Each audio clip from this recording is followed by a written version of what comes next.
Does New York prohibit giving food and water to voters in line? No, that's not true.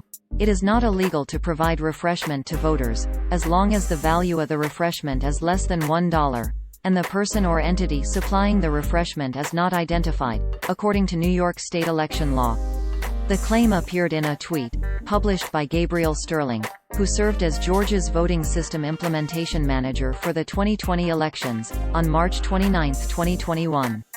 Georgia recently passed a law making it illegal to give food and drinks to voters in line. Sterling's tweet read, quote, "New York has prohibited giving food and water to voters in line for over 100 years." End quote.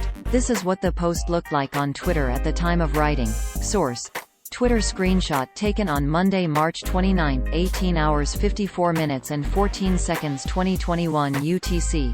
As the source for his claim, Sterling linked to the relevant part of New York election law.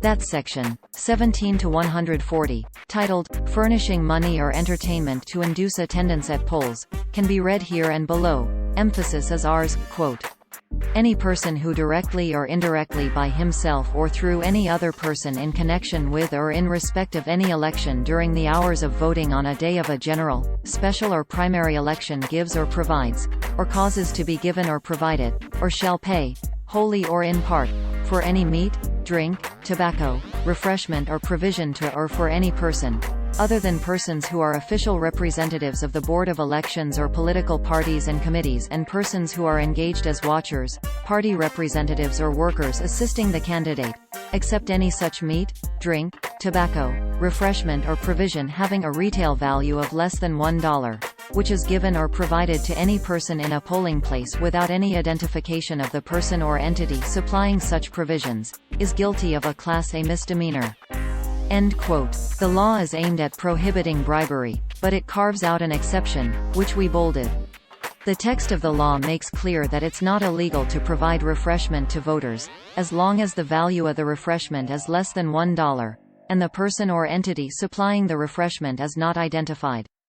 The law only refers to people, in a polling place, leaving it open to interpretation whether it applies to voters waiting in lines outside. But it clearly allows providing food or drink with a value of less than $1, as long as the provider remains unidentified. According to the New York Civil Liberties Union, the law is not a thoroughly litigated statute, suggesting it's not regularly violated or enforced. The civil rights organization pointed to another section of New York election law that expressly prohibits electioneering, within the polling place, or in any public street, within a 100-foot radial measured from the entrances designated by the inspectors of election, to such polling place or within such distance in any place in a public manner. In other words, electioneering is prohibited not just in polling places but outside, as well. Section 17 to 140 does not contain such specific language. Lead Stories reached out to Jerry Goldfeder, a prominent election law attorney in New York, to ask about the law's wording. According to him, "in a polling place" does not encompass the lines outside. We also reached out to the New York State Board of Elections.